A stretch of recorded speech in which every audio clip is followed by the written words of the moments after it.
Okay, beta. In the exercise 10, we have done question. Total question number of questions is 4 in the previous class. We are continuing from question number 5 of exercise 10. You can see the question. The question is give an example of two non-intersecting lines. You have to give the two examples. As you know that what is the intersecting lines?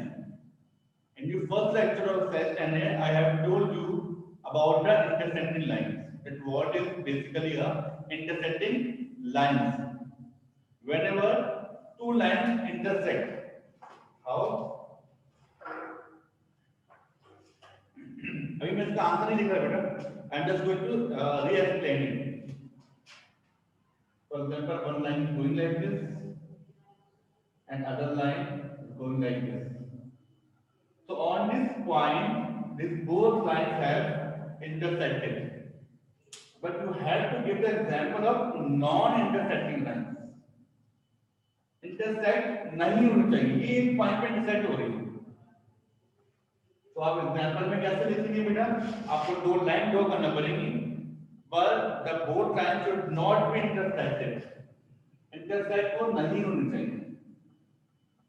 अब आप कोई किसी तरह बना लें, दो line बना लें पैरेलल, दो लाइन पैरेलल बना लें तो दोनों इंटरसेक्ट नहीं होंगी.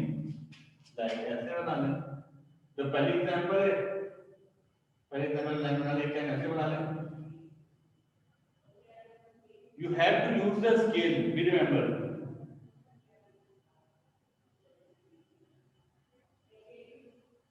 ये पहली एग्जांपल हो गई, ये दूसरी एग्जांपल हो गई.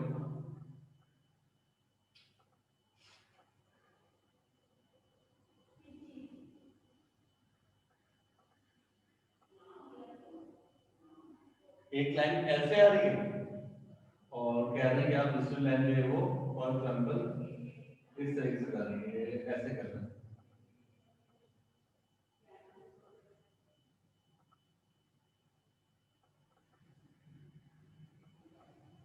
ठीक है.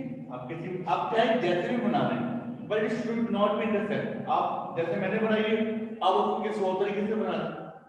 आप किसी और डायरेक्शन में, आपकी डायरेक्शन एक ही डायरेक्शन यहाँ रखते हैं, एक ही डायरेक्शन यहाँ पे रखते हैं, ऐसे कर लें, आप ऐसे बना लो. ठीक है.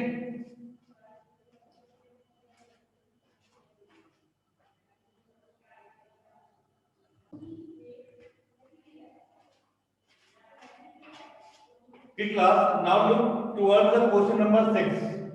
क्वेश्चन नंबर 6 में आपसे क्या कह रहे हैं, सबसे बिल्कुल गौर से सुनना बेटा. The question is name the line segment, rays and the lines in the figure below. मेरी जो सबसे पहले लेक्चर था एक्सरसाइज 10 का, जो सबसे पहले लेक्चर था चैप्टर 10 का, उसमें मैंने आपको बताया था, अगर आपके पास याद हो, मैंने डायग्राम भी बनवाई थी आपको कि लाइन क्या होती है बेटा, रेज क्या होती है और लाइन सेगमेंट क्या होती है. मैं फिर दोबारा से एक बार फिर बता देता हूँ कि लाइन के बारे में डिटेल में, कि लाइन वो होती है जिसकी हमें ना ही इनिशियल पॉइंट पता होता है, ना ही हमें उसकी डेस्टिनेशन पता होती है. ठीक है. जैसा आप यहाँ देख सकते हैं, इस लाइन ये भी लाइन को देखें बस, तो यहाँ पे एरो बना हुआ है, यहाँ भी एरो बना हुआ है. इसका मतलब ये एक्सटेंड हो सकती है, ये भी एक्सटेंडेबल है, ये और एक्सटेंड हो सकती है. इसका मतलब ये एक लाइन है.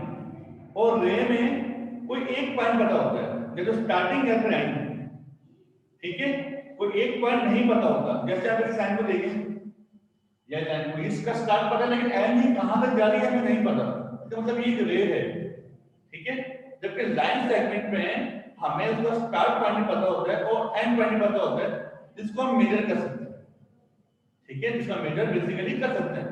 इस क्वेश्चन में आपसे पूछा है कि मेंशन कर रहे हैं, आपको चार नेम भी दिए हैं, नेम दिए हैं ए बी सी डी. बोलने बताएं कि कौन सी लाइन सेगमेंट है, कौन सी रेज है और कौन सी लाइंस है. ठीक है. तो इस क्वेश्चन में आप लिख रहे हैं लाइन सेगमेंट के. वैसे भी हम जब कोई साइड बता दो, साइड के ऊपर एक बार लगाते हैं, एक साइन होने से पता लग जाता है बेसिकली वो लाइन है, रे है, या बेसिकली वो लाइन सेगमेंट. अगर आप ए और बी को देखें, ए और बी को, तो ये लाइन सेगमेंट है. तो जब आप आंसर लिखेंगे, या मैं आंसर लिखने जा रहा हूं, अब आपने आंसर लिखना है. तो ए बी जो है बेसिकली वो एक लाइन सेगमेंट है. लाइन सेगमेंट के पर आप ऐसे एक बार लगाएंगे जिससे पता लगेगा बेसिकली ये ए बी जो है वो लाइन है। मैं पहले ए बी की बात करूंगा, फिर बी सी की बात करूंगा, और फिर मैं बात करूंगा डी और सी की, और फिर बात करूंगा मैं डी और ए की। इस तरह बात करेंगे, ठीक है। तो ए बी में स्टार्ट पॉइंट नहीं पता है, लेकिन एंड पॉइंट पता है, कहीं पे भी एरो नहीं बना हुआ, तब पता लगे कि वो एक्सटेंडेबल है, कि वो और आगे जा सकती है। इसका स्टार्ट पॉइंट ये था, इसका एंड पॉइंट ये है।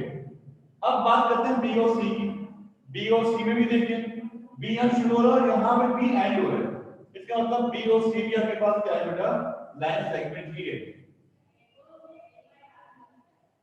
तो आपके पास भी आप इसकी बात बनाएंगे, ठीक है। तो मैं अगर चाहे तो नंबर भी डाल दें, नंबर 1, नंबर भी मेंशन कर दें और आसानी हो जाएगी। नंबर 3।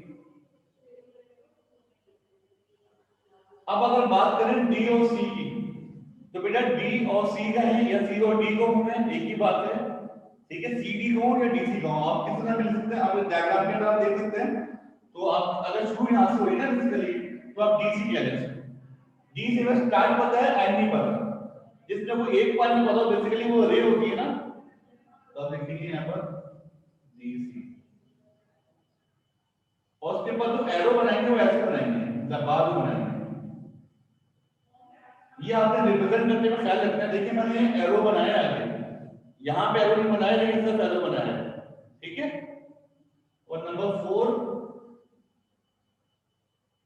ना ही हमें डी और ए की बात करें, मैं डी और ए की बात करूंगा। You don't know the origin point, और ना ही हमें उसका डेस्टिनेशन पॉइंट पता है। तो यहां जो बात बनाएंगे बेसिकली लाइन का जो साइन है इसका, वो एरो दोनों तरफ बनेगा, यहां पे भी और यहां पे भी, ठीक है। दोनों तरफ आपने एरो को मेंशन करना है। ये आपका आंसर है क्वेश्चन नंबर 6 का।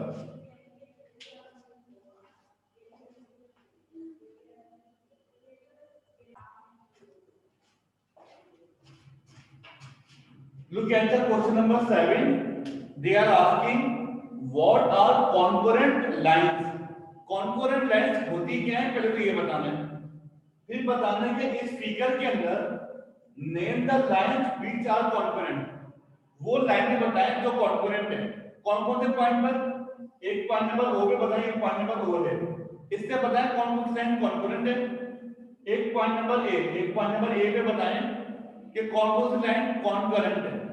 कॉन्करेंट के लाइन के बारे में आपको पहली क्लास में बताया था कि जब एक पॉइंट के ऊपर, एक पॉइंट की बात गौर समझिएगा, एक पॉइंट के ऊपर दो या दो से ज्यादा लाइन पास हो, एक पॉइंट के ऊपर दो या दो से ज्यादा लाइन पास हो, वो कहलाती है कॉन्करेंट लाइन। तो हम पहले कॉन्करेंट लाइन की डेफिनेशन लिखेंगे।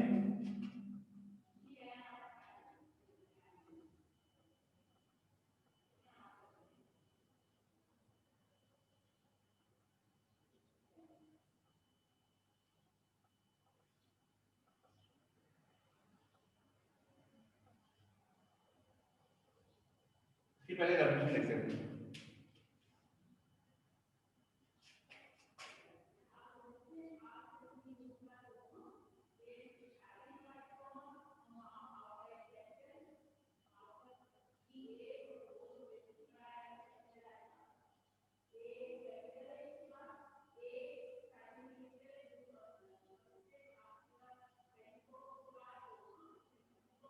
ये आपने क्वेश्चन के नीचे लिख दी डेफिनेशन, ये डेफिनेशन क्वेश्चन के नीचे लिखनी है बेटा आपने।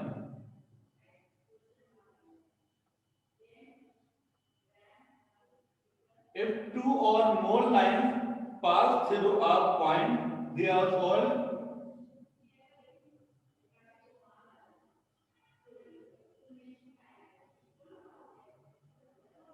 concurrent lines.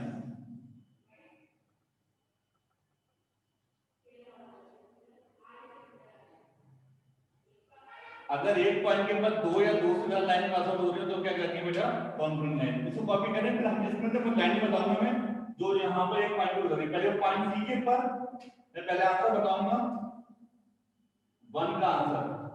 1 में मतलब पॉइंट ओ के ऊपर, पॉइंट ओ के ऊपर कौन कौन सी लाइन गुजर रही है, और फिर बताऊंगा क्वेश्चन नंबर 2 पर मतलब पॉइंट नंबर ए के ऊपर कितनी लाइन पास आउट हो रही है।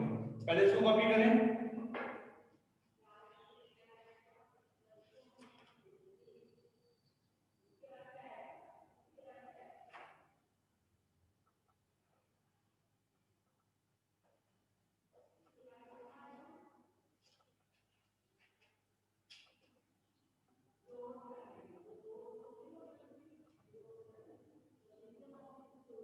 ई एफ जी एच गुजर रही है बेटा वहां से, मैं भाई बात करूं पॉइंट नंबर ओ के ऊपर, आपके पास वहां पे ई एफ गुजर रही है, G H A C and B D, ये सारी की सारी आपके पास बेसिकली लाइंस हैं, तो आप लाइन का सिंबल बनाएंगे इसके ऊपर, सिंबल लाइन से अगर ले लीजिए आपके पास लाइन बना दो, ये सारी लाइन है, तो लाइन आपको पता है क्या होती है, ये पहले आपको बता चुका हूं, ठीक है। ये मैंने बात करी पॉइंट नंबर ओ के ऊपर, अब पॉइंट नंबर ए पे देखिए, ए पे कौन कौन सी लाइन जो है वो वहां से गुजर रही है,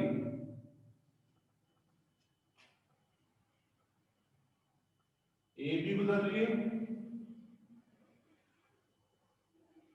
ए डी गुजर रही है, इसको गौर से देखना है आपने, ठीक है, ए बी गुजर रही है यहां से, ए डी गुजर रही है और ए सी भी जा रही है।